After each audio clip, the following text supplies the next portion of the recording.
Bible గ్రంథం చాలా స్పష్టంగా చెప్తుంది. దైవ గ్రంథం చెప్తోంది ఏం జరుగుతుందో కూడా స్పష్టంగా ఉంది దైవ గ్రంథంలో. వినండి, చనిపోయినటువంటి మనిషి ఎవరైనా సరే సమాధి చేయబడిన, చితిమంటల్లో తగలబెట్టబడిన, మొన్న అయోధ్యలో శ్రీరాముడి దగ్గర పనిచేసినటువంటి వ్యక్తిని తీసుకొచ్చి సరైన నదిలో కలిపేశారు కదా పూజారిని, ఆయనతో సహా ప్రతి ఒక్కరూ లేచి దేవుని ముందు నిలబడే రోజు ఒకటి ఉంది.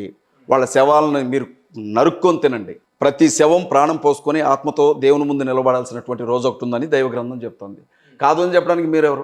9 నెలలు తల్లి కడుపులో ఉన్నారు, మలమూత్రాల మధ్య ఎట్టున్నారు మీరు? తల్లి కడుపులో ఎముకలు ఎట్లా ఎరిగాయి? మీకు ఎముకలు ఎట్లా ఎదిగాయి తల్లి కడుపులో? కళ్ళెట్లు వచ్చాయి తల్లి కడుపులో? జుట్టెట్టు వచ్చింది తల్లి కడుపులో?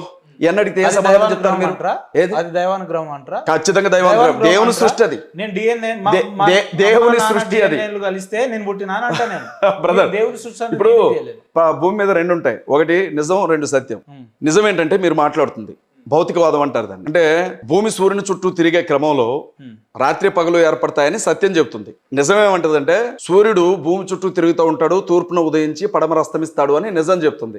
కళ్ళ ముందు ఇదే కనపడుతుందిగా, తూర్పును ఉదయిస్తున్నాడు, పడమరను అస్తమిస్తున్నాడు, నీకేం తెలుసు అని మీరు అంటున్నారు. నేనేమంటున్నానంటే నాయన విషయం ఏంటంటే శాస్త్రవేత్తలు అంత పరిశోధన చేసిన తర్వాత తెలిసింది ఏంటంటే భూమి తన చుట్టూ తన కక్షలో తిరుగుతూ సూర్యుని చుట్టూ తిరుగుతూ ఉంటుంది. ఆ క్రమంలోనే రాత్రి పగలు ఏర్పడతాయని వాళ్ళు చెప్పారు. అది సత్యం, అది సత్యం. ఇప్పుడు మీరు ఏమంటున్నారంటే మీ కళ్ళ ముందు కనపడుతున్నదే ఇది నిజం, రేపేం జరుగుతుందో ఎవరికి తెలుసు అంటున్నారు.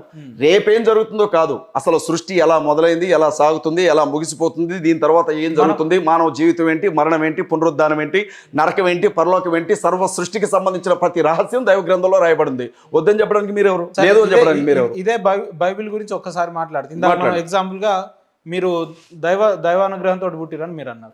లేదు మా DNA తోటి నేను పుట్టినాను నేను అన్నా. మరి అలా అనుకుంటే ఇప్పుడున్న చాలా మంది ప్రెగ్నెంట్లు కాక వేల సంవత్సరాలు, 100 సంవత్సరాలు గొడ్డుతనం అనేది ఉంది బైబిల్లో. గొడ్రాలితనం అంటారు దాన్ని. దాన్ని మీ దేవుడు సృష్టించి ఏం చేయలేడా? శాపం అది, శాపం ఏం చేయలేడా? ఘోరమైనటువంటి శాపం ఉంది. నేను ఒక విషయం చెప్తున్నాను, వినండి బ్రదర్. బైబిల్ గ్రంథంలో ఇప్పుడు మీరు నన్ను ఒక మాట అడిగారు, అన్న మీరు బూతులు మాట్లాడుతున్నారు కరెక్ట్ కాదు అని. నేను మంచిగా మాట్లాడినప్పుడు అద్భుతంగా మాట్లాడుతున్నారు అన్నారు. మంచి చెడు, పగలు రాత్రి ఉన్నట్లుగానే దీవెనలతో పాటు శాపాలు ఉన్నాయి బైబిల్ గ్రంథంలో. నేను ఒక శాపం లక్షణాలు ఎలా ఉంటాయో చెప్తాను వినండి. ఏదైనా ఒక కుటుంబం ఆ కుటుంబంలో ఉన్నటువంటి యజమాని నడి వయసులోనే పోగొట్టుకుంటే, సగం వయసులోనే యాక్సిడెంట్ ద్వారా కావచ్చు, ఆత్మహత్య చేసుకొని కావచ్చు, ఏ రకంగానైనా సరే ఒక మనిషి కుటుంబానికి యజమానిగా ఉన్న వ్యక్తి అర్ధాయుషుతో చనిపోయాడు అంటే మనం ఆలోచించాల్సిన విషయం అది. రెండవది ఏమంటుంది అని అంటే, అది కూడా శాపం అంటారా? వినండి బ్రదర్. రెండవది, దీర్ఘకాలిక వ్యాధులు ఒక వ్యక్తిని వెంటాడుతున్నాయి అని అంటే దాని గురించి కూడా ఆలోచించాల్సినటువంటి అవసరం ఉంటుంది. మూడవది, మీరంతైనా సంపాదించండి నెలంతా, చివరికి వచ్చేసరికి చినిగిపోయిన సంచిలో వేసినట్లుగా ఉంటుంది ఆదాయం, రూపాయి మిగలదు మీకు. మీకు ₹1,00,00,000 రానివ్వండి, 10 కోట్లు రానివ్వండి, రూపాయి బిళ్ళ కూడా మీ చేతుల్లో మిగలదు.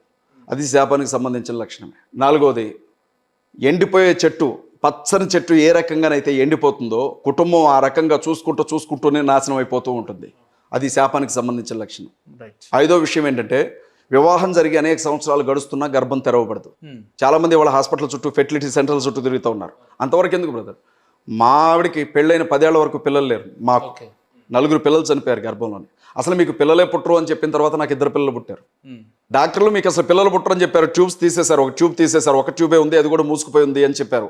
అండాలు రిలీజ్ అయ్యే ట్యూబ్. నాకు 2 పిల్లలు. ఇప్పుడు కాళ్ళు చేతులు పడిపోయి నేను మంచం మీద 3 నెలల పాటు ఉన్నాను. లింక్ సిస్టమ్ ఫెయిల్ అయింది, నాకు బాడీ లింక్ సిస్టమ్ మొత్తం ఫెయిల్ అయింది. మాట ఇక్కడ మాట్లాడుతుంటే గొంతులో ఏదో ఇంత కోడిగుడ్డో ఏదో పెట్టినట్లుగా ఒక రకమైన శబ్దం వచ్చేది. నాకు లేచి నిలబడలేదు. నేను అమెరికాలో స్పెషలిస్ట్గా పనిచేసే ఒక డాక్టర్ గారికి ఈ రాష్ట్రానికి సంబంధించిన ఒక కమ్యూనిస్ట్ లీడర్ తరిమెల నాగిరెడ్డి, దేవులపల్లి వెంకటేశ్వరరావు గారికి సంబంధించిన ఒక పార్టీ ఉంది, UCCR ML అని.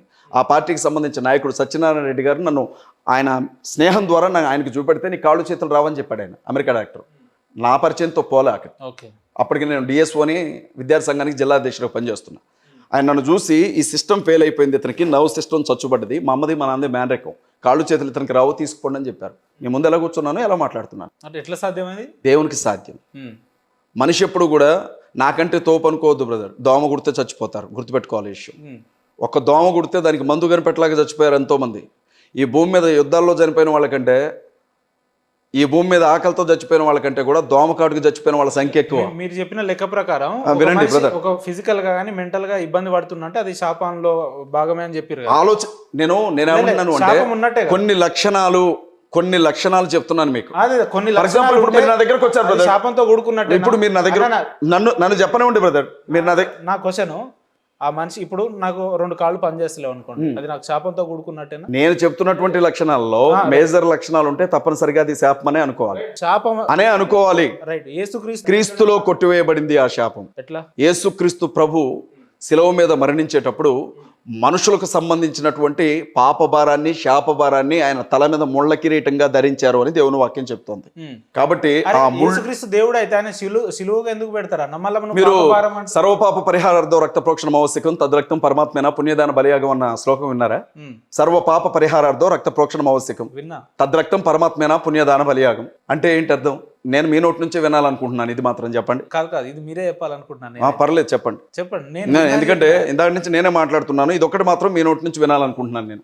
చెప్పండి. మీరు హిందువు కదా?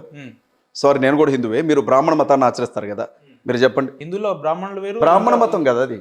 మీది హిందూ మతం కాదు. హిందూ మతం అని పొరపాటున అనుకోద్దు, అమెరికా మతం అన్నట్టు ఉంటుంది క్రిస్టియానిటీ. ఆ శ్లోకం అర్థం కూడా మీరే చెప్పాలి. అది మీరే చెప్పాలి. మీరు చెప్తే, ఎందుకంటే మీరు చెప్తారు, అది తెలియదు అన్నారు కదా. ఇప్పుడు చెప్తాను వినండి. దాని గురించి చెప్పడానికి ముందు గర్భఫలం గురించి చెప్పాను, గొడ్డుతనం. ఈ లక్షణాలన్నీ కూడా శాపానికి సంబంధించినటువంటి లక్షణాలు. ఒక కుటుంబంలో ఈ లక్షణాలు అధిక భాగం ఉంటే అతను శపించబడినటువంటి కుటుంబంలో బ్రతుకుతున్నాడు అని తేలిగ్గా అర్థం చేసుకోవచ్చు. మనుషులు ఎక్కువ కాలం బతకరా ఇంట్లో, చాలా తేలిగ్గా అర్థమైపోతుంది మనకి. అది శాపానికి సంబంధించిన లక్షణాలు. సరే, అవి వదిలేసేయండి. ఇప్పుడు నేను శ్లోకం గురించి చెప్తాను. సర్వపాప పరిహారార్థం, అన్ని పాపాలకు పరిహారం జరగాలి అంటే రక్త ప్రోక్షణం ఆవశ్యకం. రక్తం అనేది చిందించబడాలి. తద్రక్తం పరమాత్మేన, ఆ రక్తం పరమాత్మది కావాలి. పుణ్యదాన బలియాగం, ఆయన ఎవరు బలవంతంగా బలి తీసుకోకూడదు, తనంతట తానుగా వచ్చి బలైపోవాలి అని శ్లోకం చెప్తోంది. దీని అర్థం ఏంటి? మీ బ్రాహ్మణ మతం ఏం చెప్పారు దీనికి? భూమి మీద ఉన్నటువంటి ప్రతి మనిషి పాపోహం పాపకర్మాహం అనుకుంటా మంత్రాలు చదువుతారు కదా. మరి మీరు ఇది ఏనే ఉంటారు, పెద్ద పెద్ద ఋషులు అసతోమా సద్గమయ, తవసోమా జ్యోతిర్గమయ, మృత్యోర్మా అమృతంగమయ, ఓం శాంతి శాంతి శాంతి అంటారు. దాని అర్థం ఏంటి? మనుషులందరి కోసం పాపం చిందించిన పరమాత్ముడు ఎవరో మీరు నాకు సమాధానం చెప్పాలి. ఎందుకు యేసుక్రీస్తు ప్రభు ఎందుకు సిలువెక్కాలన్నారు కదా? మనుషులందరి కోసం తనకు తానుగా వచ్చి బలై తిరిగి లేచినటువంటి ఆ వ్యక్తి ఎవరో మీరు సమాధానం చెప్పాలి. ఎందుకంటే మీ గ్రంథంలోనే ఉన్నది. మా బైబిల్ కూడా ఏముంటుందో తెలుసా? రక్తం చిందించకుండా పాప క్షమాపణ లేదు అని బైబిల్ చెప్తోంది. యేసుక్రీస్తు ప్రభు సర్వమానవ పాప క్షమాపణ కొరకు భూమి మీదకి వచ్చారు, ఆయన మరణించారు, తిరిగి లేచారు. ఆయన నామందు ఉంచబడే విశ్వాసాన్ని బట్టి ప్రతి మనిషి తప్పించబడతాడు అన్నదే సువార్త. మేము ఇదే చెప్తాం, ఇంకేం చెప్పం. దీన్ని పక్కన పెట్టండి. మరి మీకోసం చనిపోయినటువంటి ఆ పరమాత్మ ఎవరు? లేకపోతే మీ వేదంలో రాయబడిన ఆ శ్లోకం ఇంతవరకు నెరవేరలేదా? నెరవేరితే చనిపోయినటువంటి ఆ వ్యక్తి ఎవరు? రాముడు చనిపోయాడా రక్తం చిందించి? కృష్ణుడు చనిపోయాడా తనకు తానుగా మరణించి తిరిగి లేచింది ఎవరు?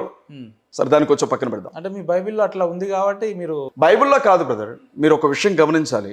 మీకు ఇష్టం లేనంత మాత్రాన సత్యం అసత్యం కాదు, నేను నమ్మినంత మాత్రాన అసత్యం సత్యము కాదు. అసతోమా సద్గమయ అంటే ఏంటి బ్రదర్? అసత్యంలో ఉన్నాను, సత్యంలోనికి నడిపించు. యేసుక్రీస్తు ప్రభు ఏమన్నాడంటే నేనే సత్యమును అన్నాడు.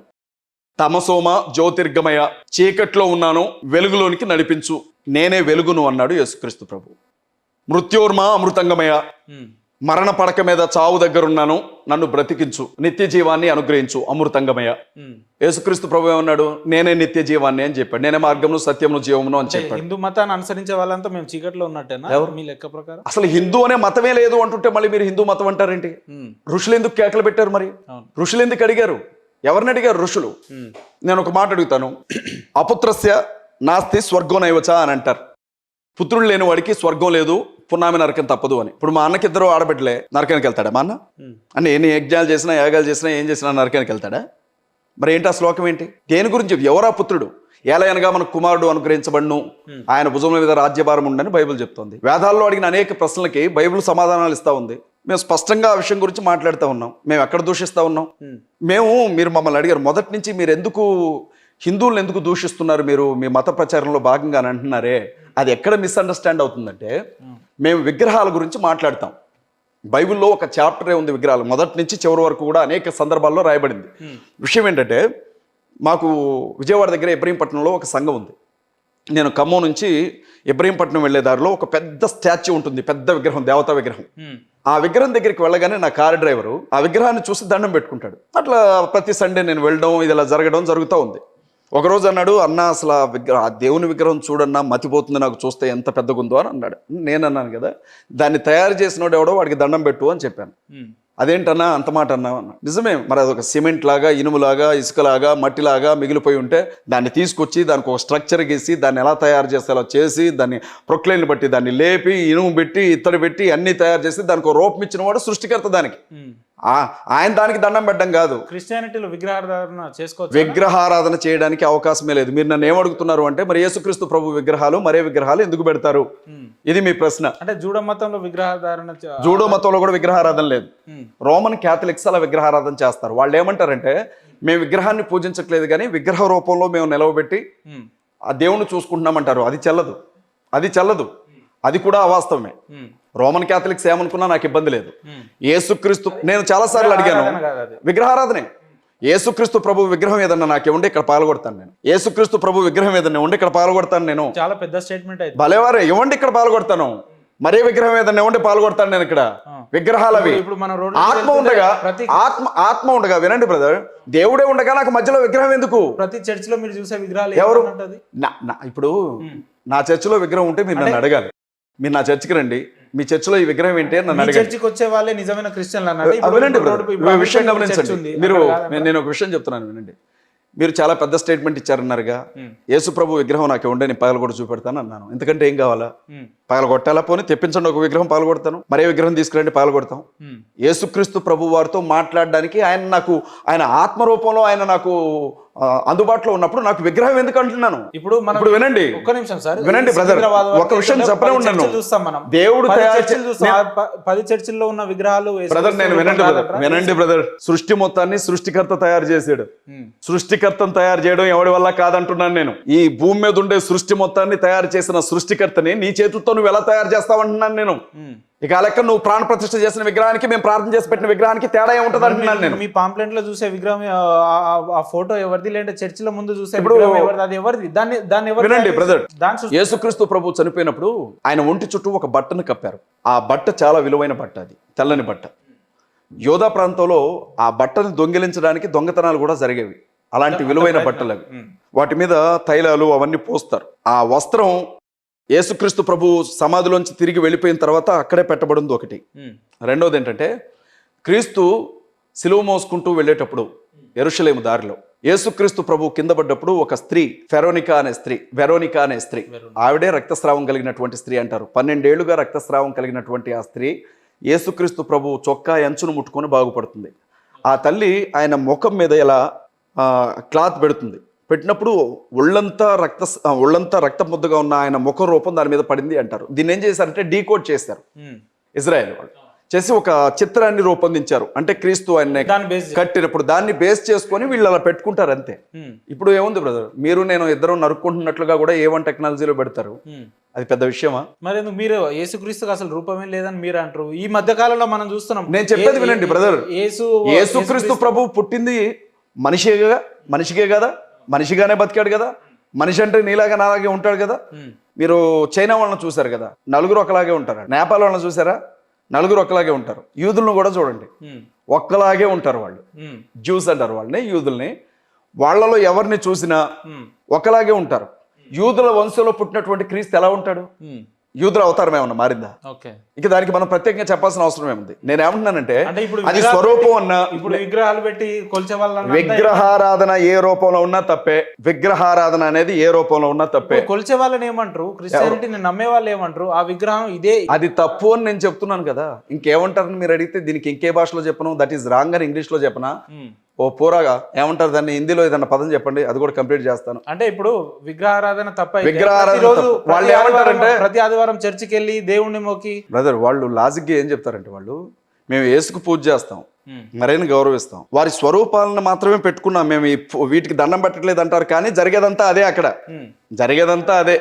ఆ గుళ్ళో కొబ్బరికాయ, ఈ గుళ్ళో కొవ్వొత్తి. నేనేమంటున్నానంటే, అలాంటి వాళ్ళు క్రిస్టియానిటీలోనే అధిక భాగం ఉన్నారు. రోమన్ క్యాథలిక్సే ఎక్కువ క్రిస్టియానిటీలో. వాళ్ళు మేము ఇదంటే ఒప్పుకోరు. వాళ్ళు బైబిల్లో విగ్రహారాధన చేయమని ఎక్కడా లేదు. వాళ్ళు చదివే బైబిల్లో ఉండదు, మేము చదివే బైబిల్లో ఉండదు, ఒకే బైబిల్. కానీ వాళ్ళు ఏ దేశానికి వెళితే ఆ దేశంలో ఉన్నటువంటి సాంప్రదాయాల్లోనికి వెళ్ళిపోతారు వాళ్ళు. నాకు వాళ్ళు తెలిసిన ఒక బొట్టు మిత్రుడు పెట్టుకుంటారు బ్రదర్, ఒక విషయం, బొట్టు పెట్టుకుంటారు ఆడపిల్లలు, పూలు పెట్టుకుంటారు తలకి, చక్కగా శారీ కట్టుకుంటారు, విగ్రహాన్ని మీరు ఊరేగించినట్టే ఊరేగిస్తారు. మీరు భవానీ మాలలో అయ్యప్ప మాలలు వేస్తారు కదా, వాళ్ళు కూడా బ్రదర్ మాలలు వేస్తారు. మీరు నల్ల రంగు వేస్తే వాళ్ళు వంకాయ రంగు వేసుకొని తిరుగుతారు. మీరు పాదయాత్రలు చేస్తారు కదా, ఇక్కడి నుంచి ఆ గుడికి వస్తామని, వాళ్ళు కూడా ఇప్పుడు యేసుక్రీస్తు విగ్రహాలు పెట్టి బోనాలు కూడా ఎత్తుతున్నారు. మీరు ఎక్కడున్నారు బ్రదర్? మీరు ఇంకా యేసుక్రీస్తు ప్రభు వారికి చర్చ ముందు ఒక ధ్వజస్తంభాన్ని లేపారు, దాని గురించి కొడుతున్నారు. అది బ్రదర్, భారతదేశ ప్రజలు దేవుళ్ళను కూడా వాళ్ళ మతంలోనికి మార్చుకోగలిగినట్టు, వాళ్ళ అభిప్రాయాల్లోనికి మార్చుకోగలిగిన వాళ్ళు భారతదేశ ప్రజలు. ఆడికిపోతాయి బుద్ధులు, పుట్టుకతో వచ్చిన బుద్ధులు ఆడికిపోతాయి బ్రదర్. దేవుణ్ణి కూడా వాళ్ళ మతం ఎట్లయినా మార్చుకుంటారు. జరుగుతున్నది అది. ఇప్పుడు మీరు నన్ను చాలా పెద్ద కాంట్రడిక్షన్ లోనికి లాగారు. చాలా పెద్ద విషయమే నేను మాట్లాడాను. దీని మీద ఎన్ని వీడియోలు వస్తాయో చూడండి. కానీ అది తప్పు అని చెప్తున్నాను నేను. అది తప్పు. బైబిల్ ఒకే ఒక్కసారి దేవునికి విగ్రహం తయారు చేయాలని చూశారు బైబిల్లో. ఒకే ఒక్కసారి మోషే ధర్మశాస్త్రాన్ని దేవుని ద్వారా రాసిచ్చిచ్చిన మోషే పర్వతం మీద, హోరేబు పర్వతం, సీనాయి పర్వతం మీద 40 రోజులు ఉపవాసం ఉన్నప్పుడు ఆయన కిందకి రాకపోతే ఆయన చచ్చిపోయాడు అనుకుని అక్కడుండే ప్రజలందరూ, ఆ కొండ కింద ఉన్న ప్రజలందరూ కూడా వారి ముక్కులకి, చెవులకి, మెడలో ఉండే బంగారాలన్నీ తీసుకొని ఒక దూడ రూపాన్ని తయారు చేసి ఇతనే దేవుడైన యెహోవా అనుకొని ఆరాధన చేశారు. వెంటనే ఆకాశం నుంచి చూసిన దేవుడు, మోషే నేను కొండ దిగి అర్జెంటుగా కిందకెళ్ళు, వీళ్ళంతా అసహ్యమైన పని చేస్తున్నారు చూడు, దాన్ని పొడి కింద నలగొట్టి వాళ్ళతోనే తాగించు, తగలబెట్టు దాన్ని అని చెప్తాడు. ఫస్ట్ టైం ఒకే ఒక్కసారి విగ్రహం తయారు చేయడానికి చూశారు. కొన్ని వేల మంది చచ్చిపోయారు ఆ రోజు, చంపబడ్డారు ఆ రోజు దారుణంగా.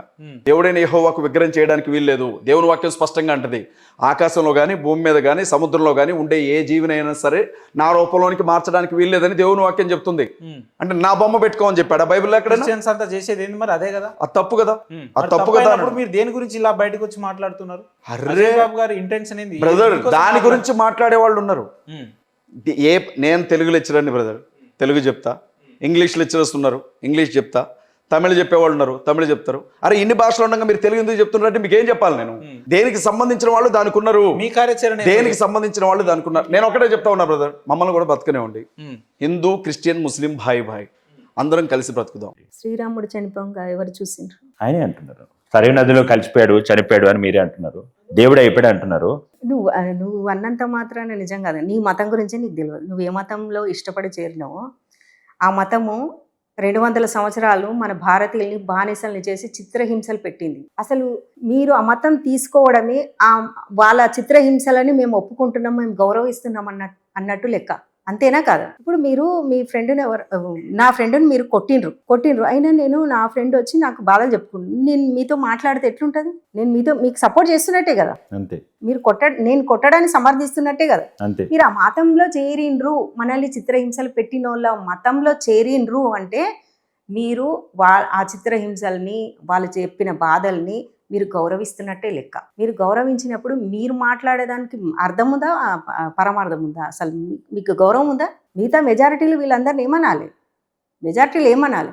మమ్మల్ని బాధలు పెట్టిన వాళ్ళ మతంలో చేరతారా మీరు? ఇప్పుడు అర్థం అదే. అట్లా అనలేదు కదా మనం అనకపోవడమే మన దౌర్భాగ్యం. నిజంగా స్వతంత్రం వచ్చినప్పుడు జెండా ఎగరేస్తాం 1947లో. అప్పుడు బ్రిటిష్ వాళ్ళు చేసిన దారుణాలని మనం గుర్తు తెచ్చుకుంటామా కాదా? వాళ్ళ మీద కొట్లాడి లక్షల మంది ప్రాణత్యాగాలు చేశారు. ఒక తోపుకి మనిషిని కట్టి తోపును పేల్చేయడము, వరుసగా హిందువులని, భారతీయులను నిలబెట్టి వాళ్ళని తోపులతో పేల్చేయడం, ఇవన్నీ దారుణాలే కదా. ఆ దారుణాలు ఎవరైతే చేసిరో వాళ్ళ మతంలో చేరడము, వాళ్ళని ఆ దారుణాలను మీరు సమర్థించినట్టే కదా. నైతికంగా మీరు మిమ్మల్ని ప్రశ్నించుకోండి. మేము ఏ మతంలో చేరినాము, దేశానికి వాళ్ళు ఏం చేశారు, ఎంత దోచుకున్నారు, దేశ సంపద అంతా ఎక్కడ పోయింది, అటువంటి వాళ్ళ మతంలోకా మేము వెళ్ళడం అనేది మిమ్మల్ని మీరు ప్రశ్నించుకోవాలి. అప్పుడు ప్రశ్నించుకుంటే ఎవ్వరూ ఆ మతంలోకి చేరరు.